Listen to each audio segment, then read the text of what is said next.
I'll never forget the day it happened. It started like any other, just a normal shift for me. I didn't expect it to be anything special, just another routine patrol. But that day changed my life forever, and I'm sure it changed his too. I never thought I'd be caught in the middle of something like this. As a U.S. Army lieutenant, I'd seen my fair share of conflict, but nothing could have prepared me for the raw, unfiltered hate I'd encounter on that street. I was minding my business, heading back home after a long day at the base. I never expected to be pulled over, and I certainly didn't expect the events that followed. Before we continue, please subscribe to the channel and tell us where you are listening. Your support means everything. It all started with the sirens. They were loud, almost deafening, and the flashing lights in my rearview mirror made me tense up. I wasn't speeding or doing anything wrong. I glanced at my phone, nothing. The only thing I could think was that this was going to be just another routine stop.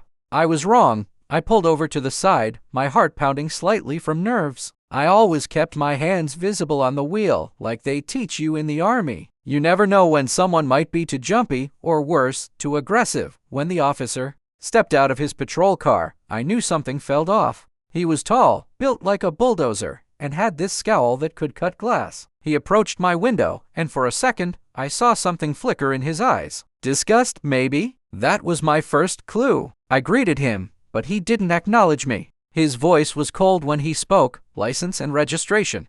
I handed them over, doing my best to keep calm, but I couldn't shake the feeling that something wasn't right. Maybe it was the way he stared at me too long, too hard. It wasn't just a cop checking papers. It was something personal. Do you know why I pulled you over, Lieutenant? He asked, a slight sneer creeping into his tone. No, officer, I don't, I replied, trying to keep my voice steady. I haven't been speeding or violating any traffic laws. He ignored my response, and then it happened. He walked around to the back of my car, still holding my registration. When he came back to my side, he suddenly yanked open my door. It all happened so fast, my heart racing as he barked at me. Out of the car. Now, I froze, taken aback. Excuse me? His face twisted with anger, and before I knew it, his hand was on my shoulder, shoving me out of the car. Do not argue with me, Lieutenant, he said, his voice low and filled with venom. Get out of the car now. I stepped out, confused and more than a little scared. He was already too close to aggressive. I could smell the alcohol on his breath. Something told me this wasn't just about a traffic stop. I was an Army officer. I knew the signs of a man who'd been drinking or was on edge, but this wasn't the kind of situation I could walk away from. I was stuck. Hey, just calm down. There's no need for this, I said, hoping reason would work. The officer didn't calm down. Instead, his anger seemed to grow. Shut up, he shouted, pushing me backward. You think just because you wear that uniform, you're above the law? I wasn't sure where this was coming from. I had dealt with tough situations before, but this felt different. It wasn't just about power, it was something deeper, something personal. And suddenly, I realized what it was. Listen, I didn't do anything wrong. I tried again. I'm not here to cause trouble, but he wasn't listening. And that's when it happened. In a blur, his hand shot to his holster, and before I could react, a gunshot rang out. The world slowed down. The next thing I remember was the searing pain in my side, the world going blurry around me. I collapsed to the ground, blood soaking into the concrete.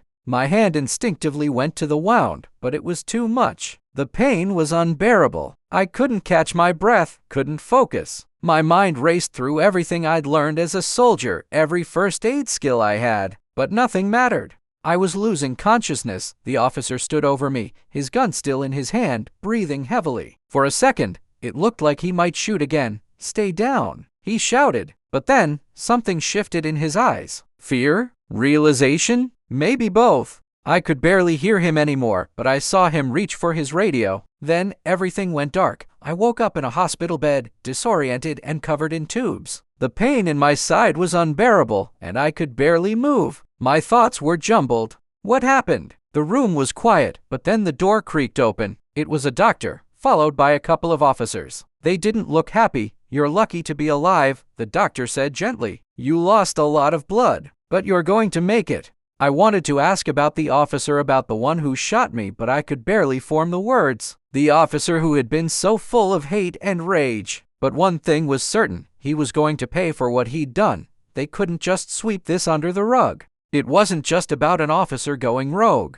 It was about the systemic issues, the racism, the hatred that some people couldn't hide anymore. I had seen it in his eyes, felt it in the way he treated me. He thought I was beneath him, and now he would face the consequences. The investigation was fast-tracked, and soon, news outlets were covering the story. The public was outraged, demanding justice. The officer was suspended, arrested, and charged with attempted murder. But that was just the beginning. The fallout was devastating. His name was dragged through the mud. His career was destroyed. His reputation gone. And as I sat in my hospital room, watching the news, I couldn't help but feel a bitter sense of satisfaction. He deserved every bit of it, but then, something unexpected happened. I was contacted by his wife. She didn't yell or scream. She didn't blame me. Instead, she cried. "I never knew who he was anymore," she said, her voice breaking. "I didn't know what was happening to him. And now this. It's like he's not even the same person." Her words hit me hard. I had never considered the ripple effects of one man's hatred. I had been so focused on the justice I needed, the pain I felt, that I didn't see the whole picture. The officer's actions had ruined his own life, his family's life. His career was shattered, and his freedom was gone. The officer didn't just pay a price for his actions. He paid a price that ruined everything he had built. And in some twisted way, I understood it. We were both victims of a broken system. He, a product of deep-rooted prejudice, and I, a soldier who'd been betrayed by someone who should have been protecting me. In the end, he didn't just destroy my life. He destroyed his own. And for that, there was no real victory. Justice was served, but the cost was high. We both paid for it in ways I never expected, and now, as I sit here today, I can't help but wonder, what if things had gone differently? What if that officer had seen me for who I was, a fellow human being? What if we could have found common ground? But there are no answers, only consequences and the scars we both carry.